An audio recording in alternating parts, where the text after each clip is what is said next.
નમસ્તે જય મે મિત્રો આજે આપણે જે ટોપિકની અંદર જે આપણો ભણવાનો છે એની અંદર આપણે આજે ડિસ્કશન કરવાનું છે વેચાણની અન્ય પદ્ધતિઓ।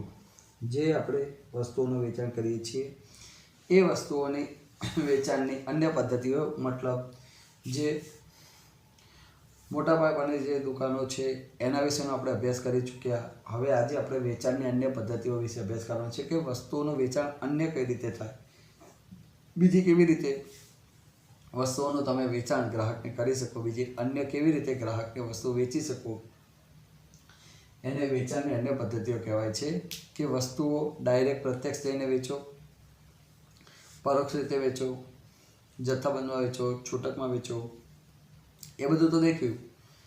અન્ય પદ્ધતિઓ વેચાણ બીજી અન્ય અલગ રીતે પણ થઈ શકે એને આપણે અન્ય પદ્ધતિ કહીએ છીએ।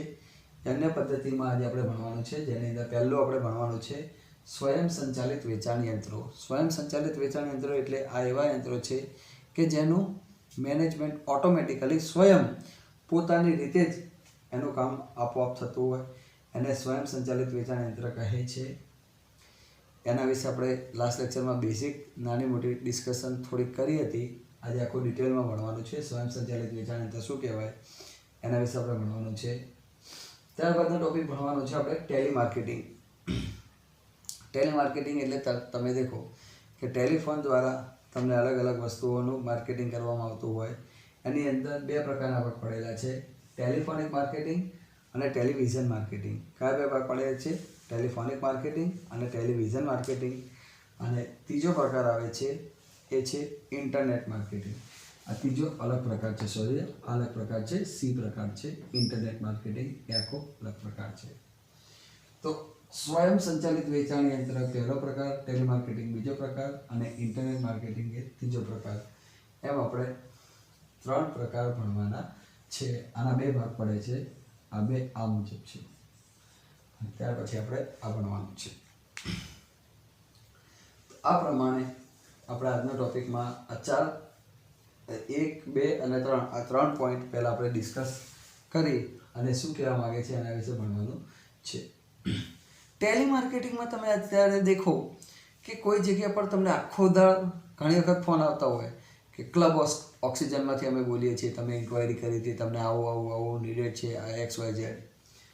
ટેલિવિઝન માર્કેટિંગ તમે દેખો ટેલિવિઝનની અંદર ટીવીની અંદર અમુક એડ અમુક પ્રકારના ડાયરેક્ટ જ આવતા હોય ફોન કે અમારા તરફથી અમારી કંપની તરફથી અમે આ વસ્તુ આપીએ છીએ, આટલો ભાવ છે, આટલું સસ્તું છે, આટલામાં આમ તેમ, 10 दिन में दुबले 5 दिन में गोरे हो जाओगे। આવી ઘણી બધી એડો અને એનું લિમિટેડ એડિશનનો સ્ટોક ને આવી બધી ઘણી બધી જાહેરાતો એ લોકોની આવતી હોય છે। તો એ ટેલિમાર્કેટિંગ કહેવાય કે જે ડાયરેક્ટલી ગ્રાહકના મગજ ઉપર મેન્ટલી ઇફેક્ટ પાડે, ગ્રાહકને વસ્તુ લેવા માટે, વસ્તુ ખરીદવા માટેને એપ્રોચ કરે, એને હિપ્નોટાઇઝ કરવામાં આવે, એ ટેલિમાર્કેટિંગની અંદર આવે છે। કે ગ્રાહકને મેન્ટલી એ વસ્તુ માટે પ્રિપેર કરવામાં આવે કે આ વસ્તુ તમે અમારી ખરીદો, એની હાઉ કોઈ પણ રીતે એ લોકોની વસ્તુ વેચાવી જોઈએ એટલા માટે એ લોકો આકર્ષક ઓફર આપે। ધારો કે 2000 રૂપિયાની વસ્તુ થતી હોય તો પહેલાં બતાવે 20,000ની, પછી કે આજના દિવસ માટે તમને સ્પેશિયલી 90% ઓફ। એટલે ગ્રાહક કેવો આજનો કે 90% ઓફ દેખાય એટલે સીધું જ કે લઈ જ લો કે 90% ઓફ છે, પણ એ નથી વિચારતો કે 2000ની વસ્તુ જેને ખાલી 20,000 કીધા હતા અને પછી તમને એ જ વસ્તુ 2000માં આપે એટલે ગ્રાહકને એવી મગજમાં બેસતું નથી। અને એની અંદર આવી રીતે ગ્રાહક સાથે પછી નાણાં માટેની પણ વ્યવસ્થા કરી આપે કે ક્રેડિટ કાર્ડથી, ડેબિટ કાર્ડથી કે વસ્તુ આવે એટલે ઘરે રોકડા ચૂકવવાની અથવા હપ્તા સિસ્ટમ, આવી રીતે પણ ગ્રાહકને કોઈ પણ રીતે વસ્તુ ખરીદવા માટે આકર્ષવામાં આવે છે। ટેલિફોનિક માર્કેટિંગ કે ટેલિવિઝન માર્કેટિંગ દ્વારા થાય છે। ત્યારબાદ આવે ઇન્ટરનેટ માર્કેટિંગ। તો ઇન્ટરનેટ માર્કેટિંગ એ શું કહે છે? ઇન્ટરનેટ દ્વારા અત્યારે હાલ માર્કેટ એવડું મોટું જે થઈ ગયું છે કે ઇન્ટરનેટ દ્વારા તમે એની હાઉ જે કહેવાય અલગ અલગ વિસ્તારોમાં પહોંચી અને તમારી વસ્તુઓ જે છે ઇન્ટરનેટ દ્વારા ગમે તે વિસ્તારમાં પહોંચાડી શકો છો। અને ઇન્ટરનેટ દ્વારા તમે આખા વર્લ્ડમાં ગમે ત્યાં વસ્તુનું વેચાણ કરી અને તમારું માર્કેટ આખા વર્લ્ડ લેવલનું વિકસાવી શકો છો, એ ઇન્ટરનેટ માર્કેટિંગ છે। કારણ કે અહીંયા કોઈ હરીફાઈ કે કોઈ ચોક્કસ ગ્રાહક વર્ગ નડતો નથી, અહીંયા તમારી જ વસ્તુ તમે આખા વર્લ્ડ લેવલ ફેમસ કરી અને ગમે ત્યારે ગમે તે વસ્તુ વેચી શકો છો, એ ઇન્ટરનેટ માર્કેટિંગમાં આવે છે. તો અહીંયા જે આપણને જોવા મળે છે એ વેચાણની અન્ય પદ્ધતિઓ વિશે આપણે અહીંયા આજે અભ્યાસ કરીએ. એ અભ્યાસ કરીએ એના પહેલાં આપણે જે લાસ્ટ લેક્ચરમાં ભણ્યા હતા એનું થોડુંક રિવાઇઝ કરી લઈએ અને ત્યારબાદ આપણે નવા ટૉપિક તરફ આગળ વધીએ. બાળકો, લાસ્ટ લેક્ચરની અંદર આપણે જે ટૉપિક ભણ્યા હતા એની અંદર આપણે ટપાલ વ્યવહારની દુકાન શું કહેવાય એ, ફ્રેન્ચાઇઝી, સુપરમાર્કેટ અને શોપિંગ મોલ આટલા વિશે આપણે ભણ્યા હતા. કયા કયા ટૉપિક વિશે ભણ્યા હતા? તો કે ટપાલ વ્યવહારની દુકાન શું કહેવાય કે જેની અંદર બધા જ કાર્યો ટપાલથી થતા હોય, ગ્રાહકને વસ્તુની જાહેરાત કરવી, જાહેરાત કરીને વસ્તુની માહિતી આપવી, ગ્રાહકનો ઓર્ડર મેળવવો, વસ્તુ મોકલી આપવી, નાણાં વસૂલ કરવા, બધું ટપાલ દ્વારા થતું હોય એ ટપાલ વ્યવહારની દુકાનો કહેવાય છે, જેના વિશે આપણે ભણ્યા હતા. બીજું ફ્રેન્ચાઇઝી, તમારી એક બ્રાન્ડ, એક ઇમેજ ઊભી થઈ ગઈ, તમારું નામ, તમારી ઇમેજ, નામ પ્રમાણે અન્ય વ્યક્તિઓને જે વાપરવાની તમે પરમિશન આપી અને ફ્રેન્ચાઇઝી કહેવાય છે.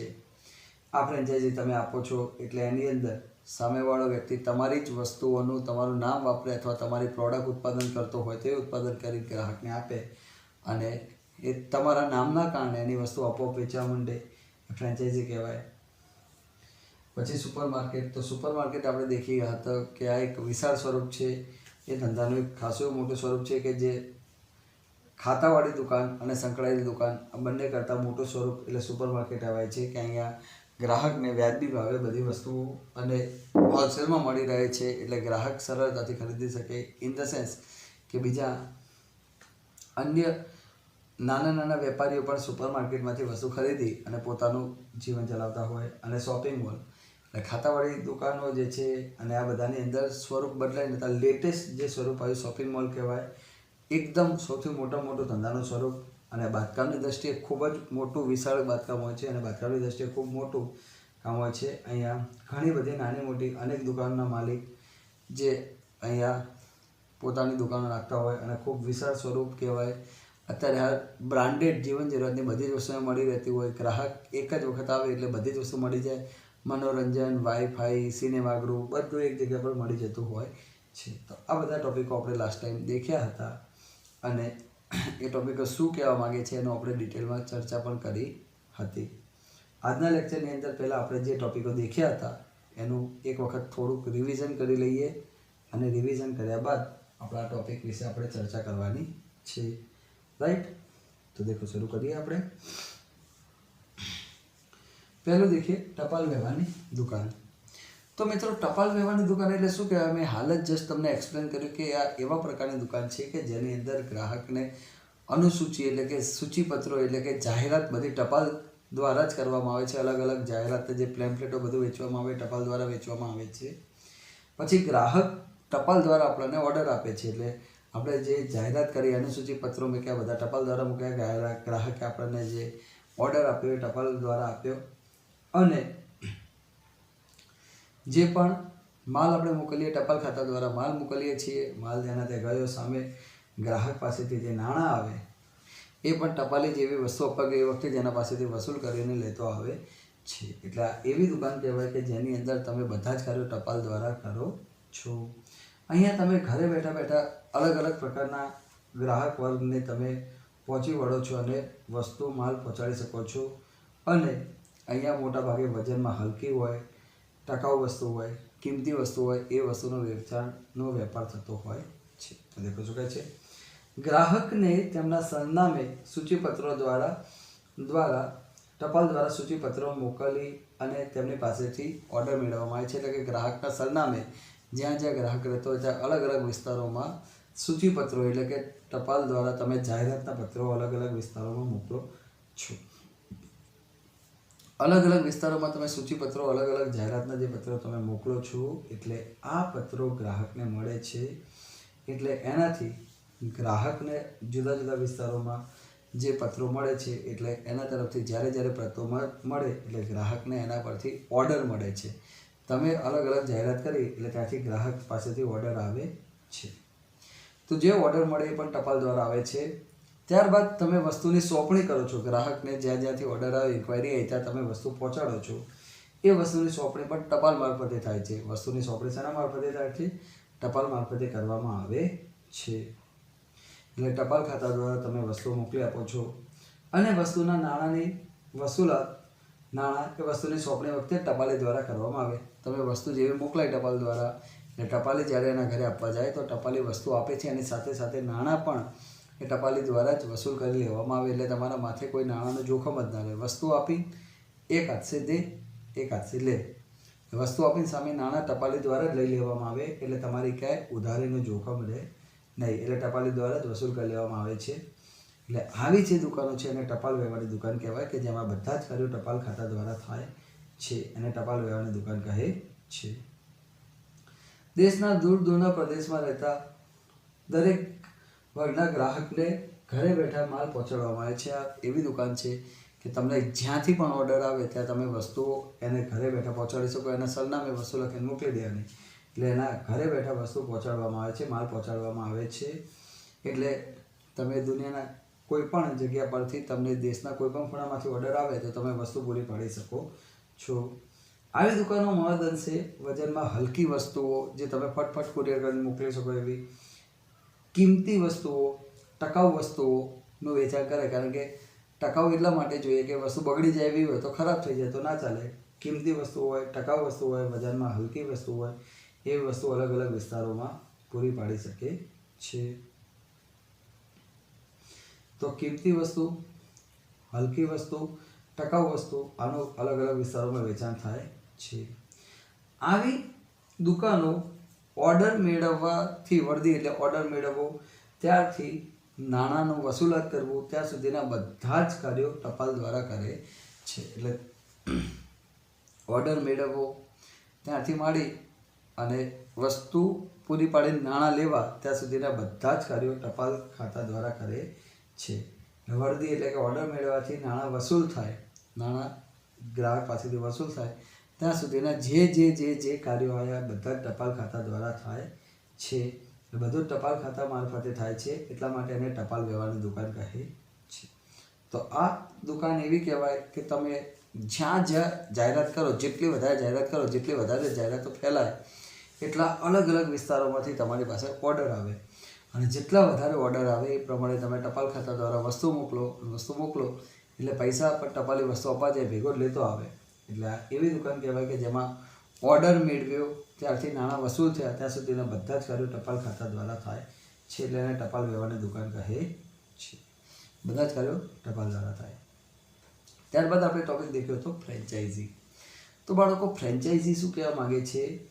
કોઈ એક ચોક્કસ પ્રકારનો ટ્રેડમાર્ક કે બ્રાન્ડ ધરાવતી કંપની એની સાથે તમે કરાર કરી નાખ્યો, ટાઈઅપ કર્યું કે તમારું નામ અમે વાપરીશું. આજે કોઈ બ્રાન્ડ નામ ધરાવતી કંપની છે એની એક માર્કેટમાં પ્રતિષ્ઠા હોય, ઇજ્જત હોય કે એની વેલ્યુ હોય અને એની સાથે તમે એક ડીલ કરી કે અમે તમારું નામ વાપરીશું, તમારું જે ઇમેજ છે એના આધારે અમે અમારો ધંધો કરીશું અને તમે એનું નામ વાપરો છો એટલે તમારે એ વસ્તુ આપોઆપ ફેમસ થઈ ગઈ કારણ કે એના નામથી જ વસ્તુ વેચાય છે અને તમારે ક્યાંય જાહેરાત એટલી કરવી પડતી નથી.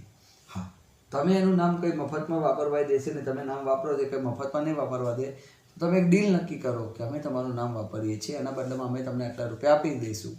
તો જે પૈસા આપવામાં આવે એને રોયલ્ટી કહેવાય. એનું જે નામ અને જે વાપર્યું એના બદલામાં જે તમે પૈસા ચૂકવો એને રોયલ્ટી કહેવાય છે. રાઈટ? તો દેખો શું કહે છે? કોઈ ચોક્કસ ટ્રેડમાર્ક કે બ્રાન્ડ ધરાવતી કંપની સાથે તમે કરાર કરી અને તે જ કંપનીની વસ્તુઓ કે સેવા વેચવાની કે વસ્તુ બનાવીને વેચવાનો એક વિશેષ અધિકાર આપવામાં આવે તો એને ફ્રેન્ચાઇઝી કહે છે. તો કોઈ એક ચોક્કસ ટ્રેડમાર્ક કે બ્રાન્ડ ધરાવતી જે કંપની છે એની સાથે તમે એક ડીલ કરી, કરાર કર્યો અને તમે નક્કી કરી કે આ કંપનીની જ વસ્તુ હું વેચીશ, એની સાથે કરાર કરી નાખ્યો, બરાબર?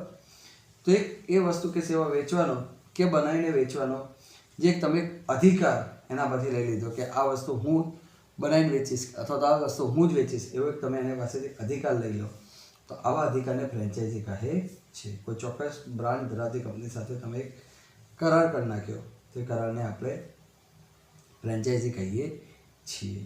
રાઈટ?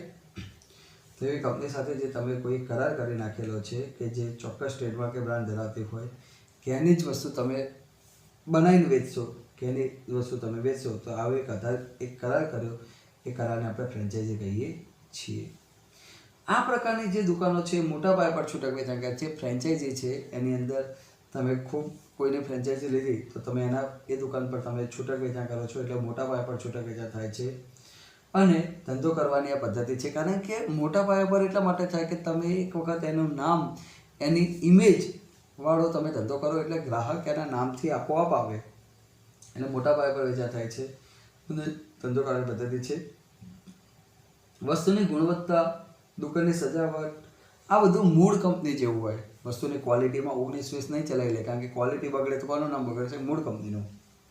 એટલે વસ્તુની ગુણવત્તા, એની સજાવટ, આ બધું મૂળ કંપની જેવું હોય, કારણ કે મૂળ કંપની જ એનું બધું હેન્ડલિંગ કરતી હોય, એટલે મુખ્ય કંપની જેવું એનું હોય છે. સામાન્ય રીતે જો વસ્તુ ઉત્પાદન કરી અને વેચાણ કરવાની હોય તો કાચો માલ બી બધો મૂળ કંપની પૂરો પાડે, કારણ કે મૂળ કંપનીને ખબર છે કે જો માલમાં થોડુંક આગું પાછું થશે, ખરાબ થશે તો મારું નામ બગડશે.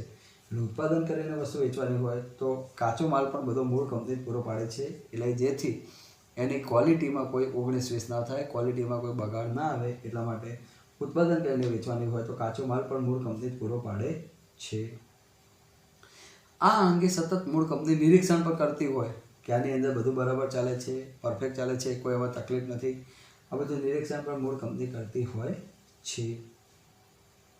અને જરૂર લાગતું હોય નિરીક્ષણ કર્યા બાદ કે એને કંઈક આની અંદર હજી બરાબર નથી, તો એની અંદર સુધારલક્ષી પગલાં લેવાનું પણ માર્ગદર્શન આપે છે કે આમાં આટલું સુધારા કરો, આમાં આટલું બદલાવ લાવો, ચેન્જીસ લાવો, એવું માર્ગદર્શન આપે છે.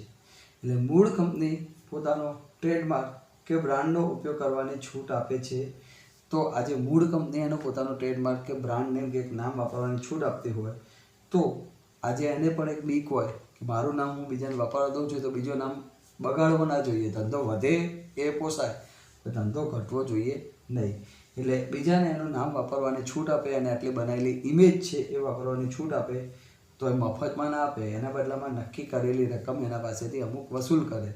જે નામ વાપરવાની છૂટ આપી તો એના બદલામાં અમુક રકમ વસૂલ કરે, એ જે એના પાસેથી અમુક રકમ વસૂલ કરે એને આપણે રોયલ્ટી કહીએ છીએ. તો જે એના પાસેથી અમુક રકમ વસૂલ કરવામાં આવે એને રોયલ્ટી કહેવાય છે. તો મૂળ કંપની આવો અધિકાર એ લેનાર ધંધાકીય એકમના કર્મચારીને આપે, બરાબર. તો મૂળ કંપની આજે હું મારો અધિકાર કોઈને આપું છું તો જે લેનાર કંપની છે એના કર્મચારીઓને હું તાલીમ પણ આપું કે ભાઈ આજે મારી કંપની તમે ચલાવો છો તો મારે તમને ટ્રેન કરવા પડશે કે કેવી રીતે તમારે ગ્રાહક સાથે વાતચીત કરવી, કેવી રીતે વસ્તુ વેચવી, કેવી રીતે વસ્તુ પ્રમોટ કરવી, એના માટેનું મૂળ કંપની અમને તાલીમ આપતી હોય છે. આવી ફ્રેન્ચાઇઝી કેટલાક નાસ્તા ગૃહો જેમ કે મેકડોનાલ્ડ, મેકડી, જય ભવાનીવાળા એવા આપતા હોય, એમાં કમ્પ્યુટરની તાલીમ આપતા કેન્દ્રો હોય. આવા લોકો આ પદ્ધતિ અપનાવતા હોય છે કે જેમાં ગ્રાહકને વસ્તુ કે સેવા જે કહેવાય એના ફ્રેન્ચાઇઝીના સેન્ટર પરથી સરળતાથી મળી રહે, એટલા માટે લોકો ફ્રેન્ચાઇઝી આપતા હોય છે. મૂળ કંપની જાહેરાત કરતી હોવાને કારણે ફ્રેન્ચાઇઝી લેનારે કોઈ જાહેરાતનો ખર્ચ કરવો પડતો નથી. આજે હું મૂળ કંપની છું તો હું વસ્તુની જાહેરાત કરીને એને ફેમસ બનાવું છું, તો જે લોકોએ ફ્રેન્ચાઇઝી લીધી એને કોઈ જાહેરાતનો ખર્ચ કરવો પડતો નથી, એટલે ફ્રેન્ચાઇઝી લેનારે કોઈ ખર્ચ કરવો પડતો નથી. ત્યારબાદનો આપણે ટોપિક દેખ્યો હતો એ હતો સુપરમાર્કેટ. તો બાળકો સુપરમાર્કેટ એ શું કહેવાય છે? તો જે અત્યારે હાલ વેપાર ધંધાનું સ્વરૂપ બદલાયું, સ્વરૂપમાં ચેન્જીસ આવ્યો અને સ્વરૂપમાં ફરક આવવાને કારણે અત્યારે હાલ એક એવું સ્વરૂપ આવ્યું કે આ મોટા પાયા પર છૂટક વેચાણ કરતી એક દુકાન બની કે જેની અંદર અનેક નાની મોટી ઘણી બધી વસ્તુ એક જ જગ્યા પર મળી રહે, એટલે ગ્રાહક ત્યાં જાય તો એને ઘણી વિવિધતાવાળી વસ્તુ બધી એક જ જગ્યા પર સરળતાથી વ્યાજબી ભાવે મળે છે. ઘણી વખત આ સુપર માર્કેટનું કદ એવડું મોટું છે, એની અંદર એટલા મોટા પ્રમાણમાં વસ્તુઓ હોય છે કે નાના છૂટક વેપારીઓ પણ ત્યાંથી વસ્તુ લાવી અને ગ્રાહકને ઘણી વખત વેચતા હોય છે. રાઈટ? તો દેખો શું કહે છે, સુપર માર્કેટ એ મોટા પાયા પર છૂટક વેચાણ કરતી એ દુકાન છે. મોટા પાયા પર છૂટક વેચાણ કરતી આ દુકાન છે. તેમાં વેચાતી વસ્તુઓ પ્રતિષ્ઠિત કંપનીઓ કે ઉત્પાદક પાસેથી મોટા જથ્થામાં ખરીદી કરીને ગ્રાહકને વ્યાજબી ભાવે વસૂલ વેચાણ કરે છે. આ જે સુપરમાર્કેટ છે ખૂબ મોટા પ્રમાણમાં બલ્કમાં ખરીદી કરે એટલે એને સસ્તું પડે એટલે ગ્રાહકને પણ વ્યાજબી ભાવે વસ્તુઓ આપે છે. અને બલ્કમાં હેવી ખરીદી કરેલી હોય એટલે એની પડતર નીચી આવે અને એની પડતર નીચી આવે એટલે ગ્રાહકને પણ વ્યાજબી ભાવે વસ્તુનું વેચાણ કરે છે. ગ્રાહકને તો વસ્તુ સસ્તી મળે જ છે, ગ્રાહકને તો ફાયદો થાય, પણ આ દુકાનોમાં ઘણી વખત વસ્તુઓ એટલી સસ્તી મળતી હોય કે નાના નાના દુકાનદારો પણ અહીંયાથી વસ્તુ લાવી પોતાની દુકાનમાં વેચતા હોય છે. એટલે કે નાના દુકાનદારોને પણ એ વસ્તુ આકર્ષતી હોય છે. એ લોકો પોતાની દુકાન માટે વસ્તુઓ અહીંયાથી લાવી અને પોતાની દુકાનમાં વેચતા હોય છે, કારણ કે અમને એક સીધું બેનિફિટ મળી જતો હોય તેવું કરતા હોય છે. સુપર માર્કેટમાં તમામ પ્રકારની જીવન જરૂરિયાતની વસ્તુઓનું વેચાણ કરવામાં આવે છે. તમે દેખો, જીવન જરૂરિયાતની વસ્તુઓ જે છે, બેઝિકલી વસ્તુઓ, મોસ્ટોકની વસ્તુઓ, જે પણ બેઝિકલી જે વસ્તુ કહેવાય, સાબુ શેમ્પૂ કરિયાણું એ વસ્તુ આવી ગઈ, વાસણો આવી ગયા, તે તમામ પ્રકારની જે જીવન જરૂરિયાતની બેઝિક વસ્તુઓ છે એ બધી જ વસ્તુઓ સુપર માર્કેટમાં મળી રહે. જેમ કે આપણે શાહીબાગ એરિયા પર રિલાયન્સ સુપર માર્કેટ છે, તો ત્યાં અલગ અલગ ઘણી બધી વસ્તુઓ ગ્રાહકને મળી રહે. નાના નાના દુકાનદારો માટે પણ ત્યાં કાર્ડ સિસ્ટમ રાખી કે તમારે જોઈતી વસ્તુ હોય તમે નોંધાવી દો તો દર અઠવાડિયે અમને જે પણ રિક્ષા આવે અમુક દિવસે એ તમને દુકાન બેઠા તમને માલ પૂરો પાડી દે, એટલે તમારે વસ્તુ લેવા જવી ના પડે. તો આવી નાની મોટી તમામ પ્રકારની જીવન જરૂરિયાતની વસ્તુ અહીંયાનું વેચાણ કરવામાં આવે છે. દેશના વિવિધ મોટા શહેરો કે નગરમાં આવા સુપર માર્કેટ આવેલા હોય છે. આવા અલગ અલગ વિસ્તારોમાં સુપર માર્કેટ આવેલા હોય છે. બાંધકામની દ્રષ્ટિએ તેમનું કદ વિશાળ હોય છે. સુપર માર્કેટનું કદ બાંધકામની દ્રષ્ટિએ ખૂબ વિશાળ હોય છે અને મોટા પ્રમાણમાં એ ધંધો કરે છે. તો આ સુપર માર્કેટની અંદર વસ્તુ શું છે કે ગ્રાહક માટેની જે વસ્તુઓ છે એ અહીંયા સસ્તી આપવામાં આવે છે કે જેથી ગ્રાહકને સરળતાથી વ્યાજબી ભાવે મળી રહે. એ કહેવાય સુપર માર્કેટ. ત્યારબાદનો જે છે અહીંયા એક વસ્તુ એ છે કે તમે દેખો, રિલાયન્સ સુપર માર્કેટ જે આપણે વાત કરી શાહીબાગ પર, ત્યાં એમને કાર્ડ સિસ્ટમ રાખી કે નાના નાના છૂટક વેપારીઓને વસ્તુઓ વ્યાજબી ભાવે મળી રહે અને અમુક ડિસ્કાઉન્ટ મળે એટલા માટે કાર્ડ આપ્યા કે તમારા ત્યાં ઘરે બેઠા પહોંચતી વસ્તુ મળી જાય, એટલા માટે આવી કાર્ડ સિસ્ટમ પણ એ લોકોએ આપેલી છે. ત્યારબાદનો ટોપિક દેખીએ, શોપિંગ મોલ. તો અત્યારે હાલ લેટેસ્ટ ટેકનોલોજી આવી, નવા પરિવર્તન આવ્યા અને નવા પરિવર્તનો મુજબ જે લેટેસ્ટ ટેકનોલોજી મુજબ અત્યારે હાલની પદ્ધતિ મુજબ એક જ એવું મોટું સેન્ટર બનાવવામાં આવ્યું બાંધકામની દ્રષ્ટિએ કે એનું કદ સુપર માર્કેટ કરતાં પણ મોટું હોય. ખાતાવાળી જે દુકાનો હતી એમાં ચેન્જીસ લઈને ખૂબ મોટું પ્રમાણ બનાવ્યું કે જ્યાં જીવન જરૂરિયાતની બધી જ વસ્તુ એક જ જગ્યા પર ગ્રાહકને મળી રહે. ગ્રાહક આવે એટલે એને આખું બધું જ એક જ વિસ્તારમાં મળી રહે એવા મોટામાં મોટું સ્વરૂપ વિકસાવ્યું એને શોપિંગ મોલ કહે છે. અહીંયા ખાણીપીણીની વસ્તુઓ, કપડાં, મોસ્ટોકની બધી વસ્તુઓ, બધું જ થિયેટર, સિનેમાગૃહ જે કહેવાય, બધી જ વસ્તુ એક જ જગ્યા પર મળી રહે છે, એટલે એને શોપિંગ મોલ કહીએ છીએ. કે આ એક અત્યારે આધુનિક સમયમાં જે ચેન્જીસ આવે એના પરથી જે વિકસેલું ખૂબ મોટું સ્વરૂપ એ શોપિંગ મોલ કહે છે. દેખો શું કહે છે શોપિંગ મોલ. આધુનિક સમયમાં જે ખાતાવાળી દુકાનમાં જે પરિવર્તન આવ્યું અને જે નવું સ્વરૂપ વિકસ્યું એને શોપિંગ મોલ કહે છે. જે ખાતાવાળી દુકાનમાં જે પરિવર્તન આવ્યું અને એનાથી ખૂબ મોટું વિશાળ સ્વરૂપ વિકસ્યું એને શોપિંગ મોલ કહે છે. શોપિંગ મોલ જે છે એનું બાંધકામ એ સુપર માર્કેટ કરતાં પણ વિશાળ હોય છે. ખૂબ મોટા પ્રમાણમાં એનું બાંધકામ હોય છે, મોટું કામકાજ હોય છે. નાની મોટી અનેક દુકાનો એક જ માલિકની અથવા એક કરતાં વધારે માલિકની અહીંયા આવેલી હોય છે. મોલની અંદર ઘણી બધી નાની નાની દુકાનો હોય છે અને એક જ વ્યક્તિ કે એક કરતાં વધારે વ્યક્તિની હોય છે. શોપિંગ મોલમાં ગ્રાહકને વિવિધ પ્રકારની બ્રાન્ડેડ જીવન જરૂરિયાતની વસ્તુઓ, મોસ્ટોકની વસ્તુઓ બધી એક જ સ્થળે એક જ જગ્યા પર મળી જાય. શોપિંગ મોલ એવી જગ્યા છે કે બ્રાન્ડેડ જીવન જરૂરિયાતની વસ્તુઓ બધી એક જ સ્થળે એક જ જગ્યા પર તમને ડાયરેક્ટ જ મળી જાય છે. અહીં વિવિધ પ્રકારની વેચાણની અભિવૃદ્ધિની દરખાસ્તો દ્વારા પણ ગ્રાહકને આકર્ષવાનો પ્રયત્ન કરવામાં આવે છે. અહીંયા વેચાણ વધારવા માટેની ગ્રાહકને અલગ અલગ આકર્ષણ આપવામાં આવે છે કે વસ્તુનું વેચાણ વધે એટલા માટે ગ્રાહકને જુદા જુદા આકર્ષણ આપવામાં આવે છે. વેચાણ વધારવા માટેના જુદા જુદા આકર્ષણ કરવાનો પ્રયત્ન કરવામાં આવે છે કે વસ્તુનું વેચાણ વધે એના માટે આકર્ષણ આપવામાં આવે છે. વિવિધ ઉત્પાદકોની એક સરખી પેદાશ વચ્ચેની હરીફાઈ તે શોપિંગ મોલનું વિશેષ લક્ષણ છે. આ જે શોપિંગ મોલનું મહત્વનું લક્ષણ છે કે એની અંદર જુદા જુદા જે છે ગ્રાહકો વચ્ચે હરીફાઈ, મતલબ જુદા જુદા વેપારીઓ વચ્ચે હરીફાઈ રહે એનું એક આગવી લાક્ષણિકતા છે. કારણ કે આજે જુદા જુદા વેપારીઓ વચ્ચે હરીફાઈ રહે તો એનો ફાયદો ગ્રાહકને મળે છે. કારણ કે ગ્રાહકને હરીફાઈના કારણે બે પૈસા સસ્તી વસ્તુ મળે છે. એટલે જુદા જુદા ઉત્પાદકો વચ્ચે હરીફાઈ એની એક વિશેષ લાક્ષણિકતા છે. આજે હું 20% ઓફ આપું તો મારા બાજુવાળો 25% ઓફ આપે છે, તો એ લાક્ષણિકતા છે. ગ્રાહકને મલ્ટિપલ ચોઇસ, વિશાળ પસંદગીની તક મળે છે. શોપિંગ મોલમાં ગ્રાહકને બીજી બધી ઘણી બધી સુવિધાઓ પણ મળે છે, જેવી કે નાસ્તા ગૃહો હોય, બાળકો માટે મનોરંજનનો વિભાગ હોય, વાઈફાઈની સુવિધા હોય, સિનેમાગૃહની સુવિધા હોય. આવી પણ બધી સગવડો એ શોપિંગ મોલની અંદર મળે છે કે જેથી ગ્રાહકને એક વખત આવ્યા પછી એના માટેની બધી જ વસ્તુઓ એક જ જગ્યા પર મળે છે. એટલે ગ્રાહક આવે તો એનો પૂરેપૂરો ટાઈમ સારી રીતે સ્પેન્ડ થાય અને ગ્રાહકને સારું એવું કંઈક ને કંઈક તો લઈને જાય, કંઈક ને કંઈક તો ખર્ચો કરાવીને જ જાય છે. તો એ સુવિધા શોપિંગ મોલ છે. આટલા સુધી દેખ્યું હતું. હવે આપણે આગળ વધીએ. તો બાળકો, આજના ટોપિક તરફ આપણે આગળ વધીએ છીએ, જે છે આપણે વેચાણની અન્ય પદ્ધતિઓ, જેની અંદર આપણે 3 ટોપિક ખાસ આજે દેખવાના છે, જે ખૂબ જ અગત્યના, જરૂરી અને સારા એવા છે. વેચાણની જે અન્ય પદ્ધતિ છે એમાં પ્રથમ છે સ્વયં સંચાલિત વેચાણ યંત્ર. એટલે કે આ એક એવું યંત્ર છે કે જેનું બધું જ હેન્ડલિંગ, એનું જે સંચાલન બધું એના જાતે ખુદ સ્વયંભૂ થાય છે, સ્વયં રીતે થાય છે. એટલે એને સ્વયં સંચાલિત વેચાણ યંત્ર કહેવાય. કે આ પ્રકારનું જે યંત્ર છે એની અંદર બધું જ ઓટોમેટિકલી સ્વયં રીતે બધું જ સંચાલન થતું હોય છે. કેવું કે એમાં બધું ફિક્સ જ હોય. આ યંત્ર માટે સારામાં સારી વસ્તુ એ છે કે એની અંદર ડિસ્ક્રિપ્શન બાજુમાં લખ્યું હોય એ પ્રમાણે એના પૈસા તમે અંદર નાખો, જોઈતી વસ્તુ બહાર આવી જાય.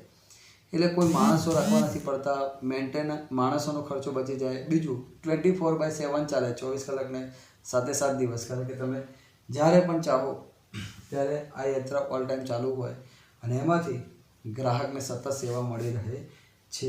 બીજું, અહીંયા ચલણી સિક્કા નાખો એટલે વસ્તુ બહાર આવી જાય. એટલે આ પ્રકારનું યંત્રમાં બાજુમાં ડિસ્ક્રિપ્શન લખ્યું જોઈએ એ પ્રમાણે વસ્તુ ચાલતી હોય છે. જેમ કે અમુક ન્યૂઝપેપરના આવા યંત્રો હોય કે પૈસા નાખો એટલે ન્યૂઝપેપર બહાર આવે.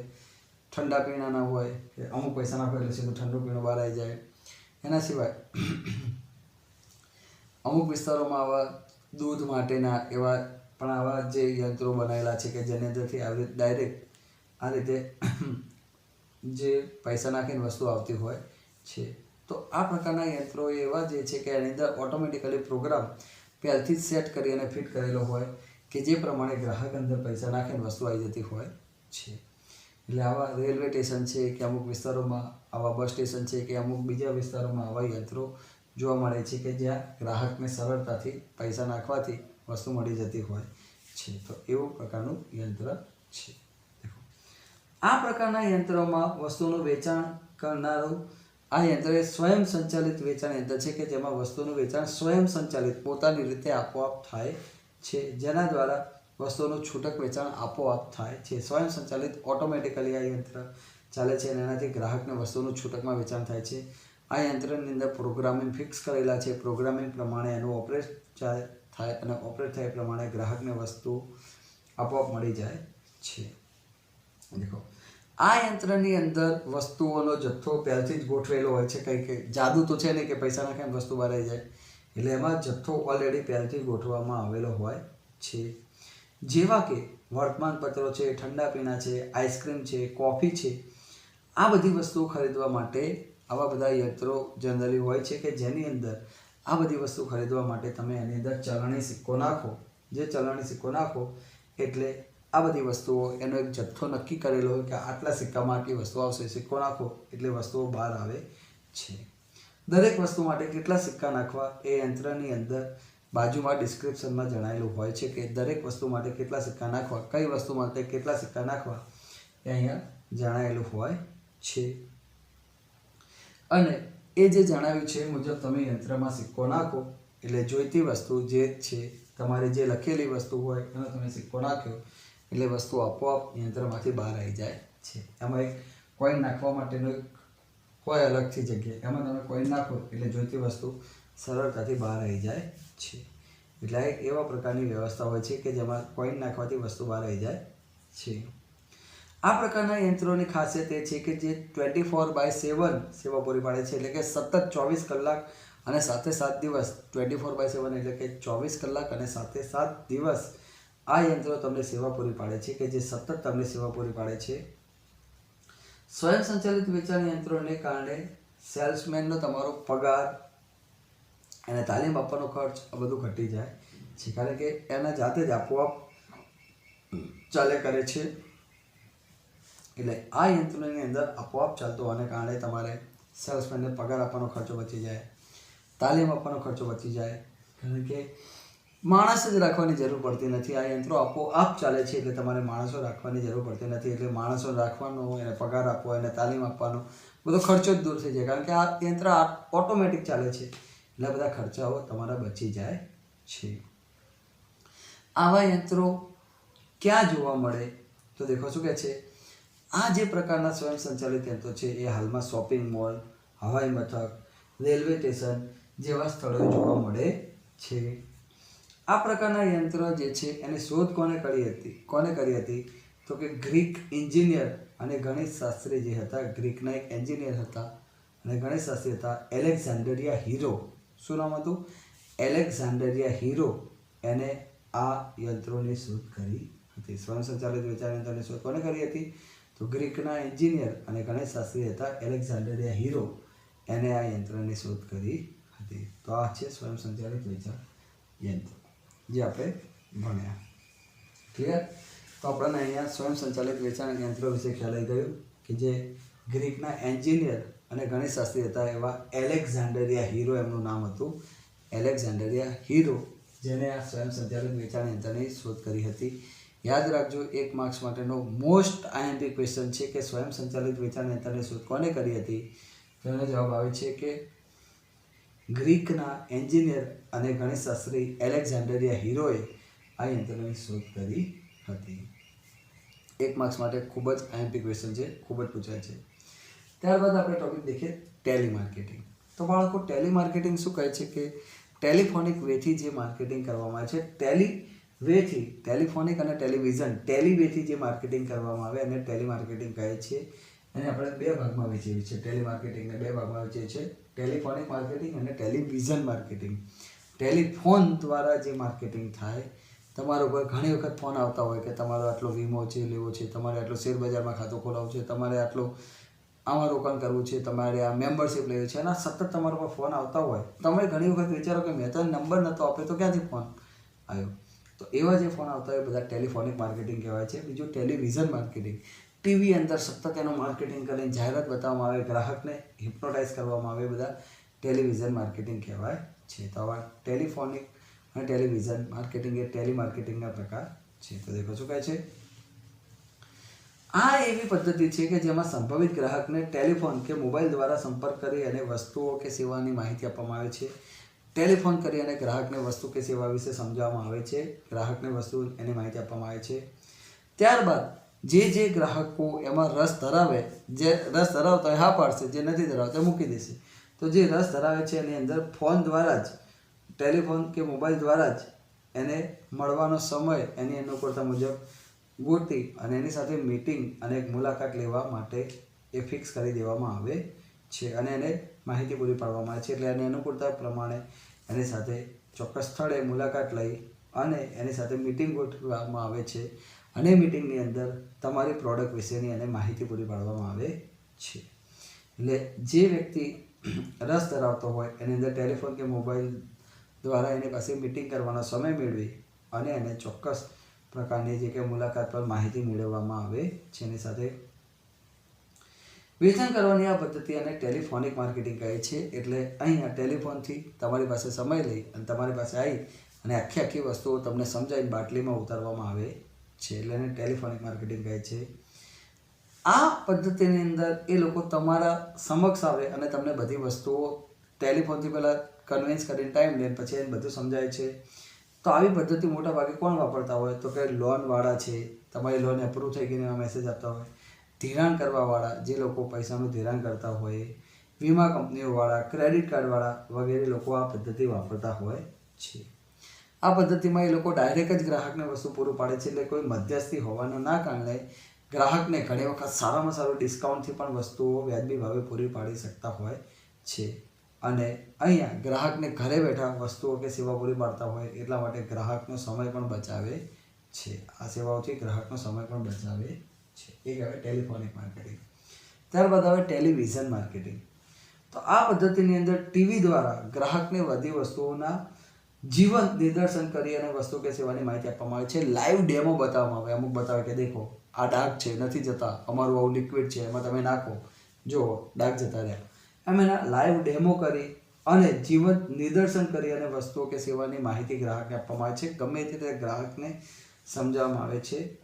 સંપૂર્ણ માહિતી આપીને ગ્રાહકને આકર્ષવાના પ્રયત્નો કરવામાં આવે છે. સાથે સાથે વસ્તુ કે સેવાની ખરીદી માટે ગ્રાહકને ફોન નંબર કે વેબસાઇટના નામ પણ આપવામાં આવે. એમનો ફોન નંબર અને વેબસાઇટ બ્લિંક થતી હોય સતત, ये हमारा नंबर है, इस पे कांटेक्ट कीजिए, तुरंत आपको वस्तु मिल जाएगी. એ રીતે સમજાવવામાં આવે છે, ગ્રાહકને તે પ્રમાણે સમજાવવામાં આવે છે, ગ્રાહક એ પ્રમાણે સમજી અને ઓર્ડર પણ આપે છે. ગ્રાહકના જેવો ઓર્ડર આવે એવું એના ઘરે બેઠા એને વસ્તુ પણ પહોંચાડી દેવામાં આવે. જેવો ગ્રાહકનો ઓર્ડર આવે એ પ્રમાણે એને ગ્રાહકને વસ્તુઓ પહોંચાડી દેવામાં આવે છે. અને આ પદ્ધતિની અંદર કેવી કેવી વસ્તુઓ જાય છે તો કે ઘર વપરાશની વસ્તુઓ જે છે, મોજશોખની વસ્તુઓ છે, સુખ સુવિધાની વસ્તુઓ છે, આ બધાનું વેચાણ કરવામાં આવતું હોય છે. અને વસ્તુનું વેચાણ કરે સામે પૈસા નાણાં જે છે ક્રેડિટ કાર્ડ કે ડેબિટ કાર્ડથી કાં તો તમે અગાઉથી ચૂકવો, કાં તો જ્યારે વસ્તુ તમને ઘરે પહોંચાડવામાં આવે એ વખતે તમારી પાસેથી નાણાં લેવામાં આવે. એને આપણે કહીએ કેશ ઓન ડિલિવરી, COD. વસ્તુ આપી, ડિલિવરી કરી, પછી પૈસા લેવા. આવી પણ એ લોકો સિસ્ટમ આપે છે કે ક્રેડિટ કાર્ડ કે ડેબિટ કાર્ડથી પહેલાં એડવાન્સ પેમેન્ટ કરો, અથવા તો એડવાન્સ નથી કરવું તો વસ્તુ જ્યારે તમારા ઘરે આવશે પછી પૈસા. આવી પણ સગવડ આપવામાં આવે છે. આ પદ્ધતિમાં ડાયરેક્ટ જ ઇન્ટરનેટ પર એ લોકોએ વસ્તુ જે ટેલિવિઝનથી ટીવીમાં તમને વસ્તુઓ બતાવી અને ડાયરેક્ટ તમને આપી દીધી. એટલે કોઈ મધ્યસ્થીઓ વચ્ચે છે નહીં. મધ્યસ્થીઓ ના હોવાને કારણે ગ્રાહકને વ્યાજબી ભાવે વસ્તુઓ આપી શકાય છે અને ગ્રાહકને ઘરે બેઠા વસ્તુ આપી દેવાથી ગ્રાહકનો સમય પણ બચે છે. ત્યારબાદનો ટોપિક દેખીએ એ છે ઇન્ટરનેટ માર્કેટિંગ. તો દેખો શું કહે છે, ઉત્પાદકો પોતાની વિવિધ વસ્તુઓ જે છે એની જાહેરાત ઇન્ટરનેટના જુદા જુદા માધ્યમો જેવા કે ઈમેલ, પોર્ટલ, બ્રાઉઝર ઉપર મૂકતા હોય છે. ઇન્ટરનેટ એક એવું મંચ છે, ખુલ્લું મંચ છે કે જેમાં તમે બધી વસ્તુ મૂકો, એ સ્પ્રેડ થાય અને લોકો દેખે. એટલે આજે મારી વસ્તુ પ્રચલિત કરવી છે તો એના માટે હું જુદા જુદા માધ્યમો જેવા છે કે ઈમેલ છે, પોર્ટલ છે, બ્રાઉઝર છે, આ બધા પર મારી વસ્તુઓ મૂકું છું, જેથી ગ્રાહકો દેખે, વસ્તુ દેખે અને મને ઓર્ડર આપે. કેટલીક વાર તેઓ પોતાની વેબસાઇટ પણ બનાવતા હોય. આજે મારી વસ્તુ ફેમસ કરી તો હું મારી વેબસાઇટ બનાવી નાખું, તો એના માટે વેબસાઇટ પણ બનાવતા હોય છે. જેવી કે વસ્તુઓ મૂકવા માટે ફ્લિપકાર્ટ છે, સ્નેપડીલ છે, Amazon.com છે, આ લોકો પોતાની વેબસાઇટ પણ બનાવતા હોય છે. ગ્રાહકો આવી જાહેરાતો જોઈ અને હરીફોની વસ્તુ સાથે સરખાવે કે આ વેબસાઇટ પર આટલા મળે, અહીં આટલા મળે, તો ગ્રાહક બધું એનાલિસિસ કરીને સરખાવે પછી કે અહીંયાથી અહીંયાનો ટ્રાન્સપોર્ટેશન ચાર્જ, શિપિંગ ચાર્જ શેમાં ફ્રી છે એવું પણ ગ્રાહક દેખતા હોય છે. અને પછી એના મુજબ ગ્રાહક બધું તપાસ કરી અને પસંદગી કરી અને પછી ઓર્ડર આપતા હોય છે. બધું રિસર્ચ કરીને પછી ઓર્ડર આપતા હોય છે. અને આવું જે ઓર્ડર આપે એની ચૂકવણી ઓનલાઈન થઈ જતી હોય, અથવા તો ઘણી વખત કેશ ઓન ડિલિવરી પણ હોય કે વસ્તુ આપવામાં આવે પછી તમારે પૈસા આપવામાં આવે, એ પણ સગવડ આપવામાં આવતી હોય છે.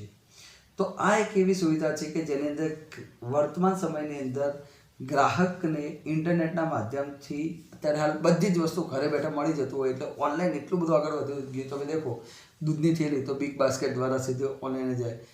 ઘરની વપરાશની ગ્રોફર છે, રાન છે, એના દ્વારા વસ્તુઓ બધી ગ્રાહકને ઘરે બેઠા મળી જતી હોવાથી આજનો ગ્રાહક ઇન્ટરનેટના માધ્યમ તરફ ખૂબ આગળ વધી ગયો. કારણ કે એને બધી જ વસ્તુઓમાં ક્યાંય જવું પડતું નથી, ઘરે બેઠા, અને એ બી આકર્ષક ડિસ્કાઉન્ટથી વસ્તુઓ મળતી હોય છે. એટલે ગ્રાહક ઇન્ટરનેટ તરફ ખૂબ વધ્યો છે. કારણ કે અહીંયા એક તો પહેલું કોઈ મધ્યસ્થી નથી, શોરૂમના કોઈ ખર્ચા થતા નથી. એના કારણે સ્થાનિક બજારની સરખામણીમાં જે છે વસ્તુઓ બજાર કરતાં સસ્તી મળે. કારણ કે ઓનલાઈનની અંદર એને કોઈ શોરૂમ રાખવાનો કે કોઈ મધ્યસ્થી રાખવાનો ખર્ચો થતો નથી, એટલે વસ્તુ સસ્તી મળે છે. અને ગ્રાહકને આ બધી વસ્તુઓ સસ્તી મળે એટલે ગ્રાહક એ ઝડપથી વસ્તુ ખરીદવા આકર્ષાય છે. કારણ કે બજાર કરતાં એને સસ્તી મળશે. આજે બજારમાં જે વસ્તુ મોંઘી મળે છે એ જ વસ્તુ એને ઓનલાઈન સસ્તી મળતી હોવાથી ગ્રાહક એ વસ્તુ ખરીદવા માટે ઝડપથી આકર્ષાય છે. આજે હું ગ્રાહક હોઉં તો હું વિચારું કે બજાર કરતાં મને એક તો સસ્તું મળે તો હું શું કરવા ના લઉં, અને એક તો બીજો સમય બચી જાય. ઘરે બેઠા ઓનલાઈન વસ્તુ મંગાવીને બીજા ત્રીજા દાડે આવી જાય, પૈસા આવે પછી આપવાના. એટલે ઘરે બેઠા વસ્તુ મળી જતી હોવાને કારણે ગ્રાહક એ વસ્તુ ખરીદવા માટે આકર્ષાય છે. સાથે સાથે ગ્રાહકને વેચાણ પછીની પણ સેવાઓ આપવામાં આવે. એવું નથી કે વેચ્યા પછી પૂરું, વેચાણ પછીની પણ સેવાઓ આપવામાં આવે છે. જેવી કે વસ્તુ ખરાબ હોય તો રિપ્લેસ કરી આપવી, રિપેર કરી આપવી, આવી વેચાણ પછીની પણ આફ્ટર સેલ સર્વિસ પણ અહીંયા આપવામાં આવે છે. એટલે ગ્રાહકને એવું નથી કે ખરીદ્યા પછી કે ફસાઈ ગયો, એવો પણ પ્રોબ્લેમ રહેતો નથી. તો એ ઇન્ટરનેટ માર્કેટિંગ દ્વારા ગ્રાહકને વસ્તુઓની અલગ અલગ પોર્ટલ ઉપર મૂકી કે પોતાની વેબસાઇટ પર મૂકી અને જાહેરાત કરવામાં આવે, એના પરથી ઓર્ડર લેવામાં આવે અને ઓનલાઈન વસ્તુઓ મોકલી દેવામાં પણ આવે છે. એટલે એને કહેવાય ઇન્ટરનેટ માર્કેટિંગ. તો આટલા ટોપિક આપણે દેખ્યા. સ્વયં સંચાલિત વેચાણ યંત્રો, ટેલી માર્કેટિંગ, એમાં ટેલિફોનિક માર્કેટિંગ, ટેલિવિઝન માર્કેટિંગ અને પછી ઇન્ટરનેટ માર્કેટિંગ. આ દરેક ટોપિક વિશે આપણે ચર્ચા કરી. હવે આજે જે છે આપણે વેપારના પારિભાષિક શબ્દો એ નેક્સ્ટ લેક્ચરમાં અને આ બે તફાવત આટલું ભણવાનું છે. પછી આપણું ચેપ્ટર સંપૂર્ણ અહીંયા પૂર્ણ થઈ જાય છે. અને ત્યારબાદ આપણે છેલ્લું ચેપ્ટર રહે છે જેનું નામ છે આંતરરાષ્ટ્રીય વેપાર. પછી આપણો સંપૂર્ણ કોર્સ પૂરો થઈ જાય છે. રાઈટ. તો એ ચેપ્ટર પર બહુ નાનું જ છે. શું કહે છે 119 ચેપ્ટર બહુ નાનું જ છે. તો આજે આટલું રાખીએ છીએ. નેક્સ્ટ લેક્ચરમાં નવા ટોપિક સાથે આગળ વધીશું. Good bye. જય અંબે.